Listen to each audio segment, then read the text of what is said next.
Good ball game. We pitched it well and scored runs early. Wasn't necessarily satisfied with the idea that we didn't score after the third, but we pitched it well enough to put us in a position to win.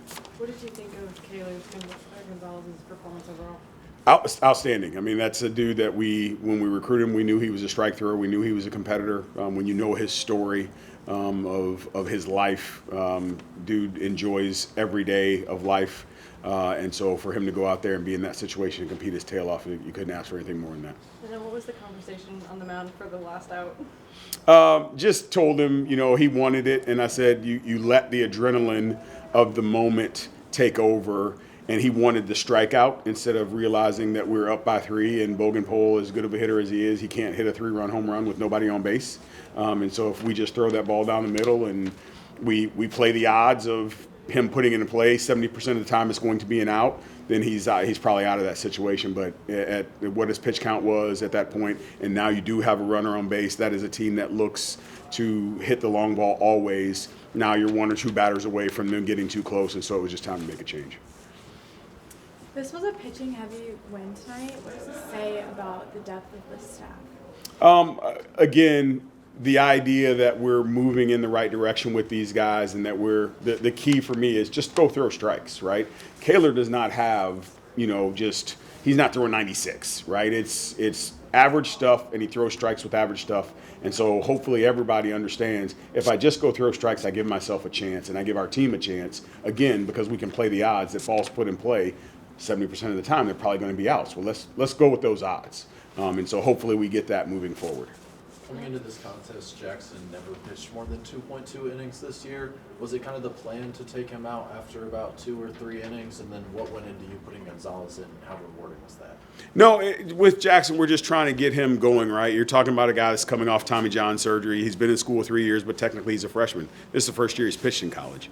And so we're just trying to steadily increase his level of comfort when he goes out there, because it's really good stuff. And the pitch count got up, and we were spraying it a little bit. And so want to bring him out with as much success as we could, as opposed to having to go get him in a situation and, it's the game's knotted up or he's loaded the bases or something like that. Like, hey, let's just get you out of this situation, know what you need to do. And that's what I told him when I went out there. Hey, again, same kind of deal, right? The adrenaline got to you a little bit. Throw strikes. You have really good stuff, and you throw multiple pitches for strikes. Attack with that and feed off of that. So the next time he goes out, I'm pretty sure he's going to be better.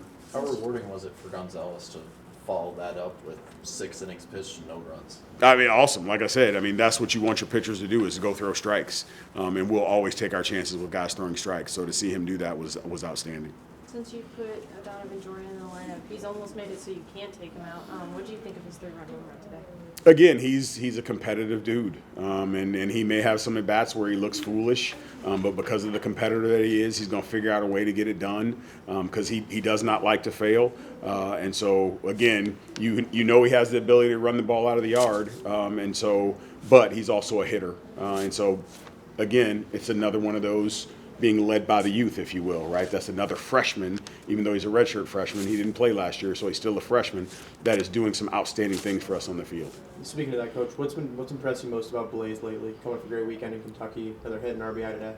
He's just doing what we expected him to do, not necessarily to this level, right? Blaze is a hitter. He will tell you he's a hitter by definition, and so he's comfortable in that box. But then you see some moments where he's a freshman a little bit, right, and where it speeds up on him. And so, but he's always seemed to find a way where he can settle himself back in. Today just got the best of him. And then with the Texas A&M series, you were worried about the pitching on short rest. You guys come back out on Thursday. How are you preparing your pitchers for that? Well, this time it's different. We know that they have to go, right? And so going into it, they get to prepare a little bit differently. Last time it happened, there was an injury. We weren't sure what that was going to be like, what we were going to have to do. This time they knew they were going to have to do it. So I think it's a little bit different for those guys of being mentally prepared, understanding going into this past weekend that the next weekend is going to be on short rest, and so they could work accordingly this week to get themselves prepared for that. Kind of pedaling back to Jordan's 3-run home run, just on a personal note, it was his birthday. How cool was it to see a guy on his birthday hit a 3-run home? Yeah, that was pretty cool. And our team, obviously, I send out a group message in the first thing in the morning on guys' birthday. So everybody knew that. So I think, yeah, you can't ask for much more for that. To get a 3-run home run that happened to be the runs that propelled us to a win, and it's your birthday, it doesn't get any better than that for him. What did you see in that plate appearance that kind of sort of maybe led to that home run occurring, I guess? He made some adjustments that we had talked about earlier, and he got to that situation and he kind of spread out a little bit, eliminated the toe tap. And again, it's a dude that has elite bat speed, right, and has power to boot. And so he came up to me today at the end. He's like, "You see, I didn't toe tap." I was like, "Yeah, I saw it," And so yeah, that was good for him to be able to have success in that situation. Again, he's a competitor, so he's going to figure out a way to get the job done, and he doesn't care how it looks or what it takes. He's just going to do whatever he needs to do to get the job done. You had former pitcher for you guys, Brock Lucas, on the mound for 5 innings for Missouri State. What did you think of his performance tonight? So I hate playing against people I care about, and me and him have a very special relationship, and so as much as I want to see him do well, I don't want to see him do well against us.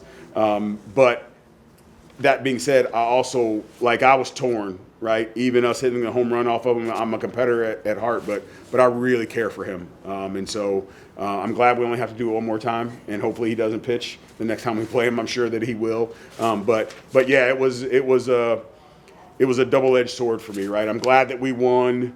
Sad that we hit the home run off him, but glad that he was able to bounce back. I was torn that whole time, to be honest with you. With Blaze, what does it mean for him and for the program to take home SEC honors for the last week? Oh, it's awesome, right? Because again, it just contributes to what I've been talking about we're doing, which is building. And all you keep doing is seeing where the youth and the players that we're bringing in are having success, be it on the mound, be it defensively, be it at the plate, whatever the case may be. And they're doing it in SEC play, and they're doing it at crucial moments. And so the idea of them getting overwhelmed, the more they're in those situations, the more they'll settle in, and you don't necessarily anticipate them going backwards from here, right? If you're doing this as a freshman, well, then you got 2 years left for sure with regards to the draft if you're draftable players, but if not, you got 3 years left. So each year it should be getting better as they get more comfortable, get stronger, and understand the situation. So you couldn't ask for anything better with that. It seemed like there was a little extra communication necessary with the umpires when you brought in Kaler. What was the deal there? What was going on? Well, there was a pitch clock violation. I didn't think that the pitch clock had been reset. We've had some issues with that. And so I think there was just that first batter he faced, they call a ball on him. But after you come in relief, the clock's supposed to go to 0, then start again at 30. They said it started. I thought it was a fast 30 seconds if that was the case. So that's ultimately what it was about.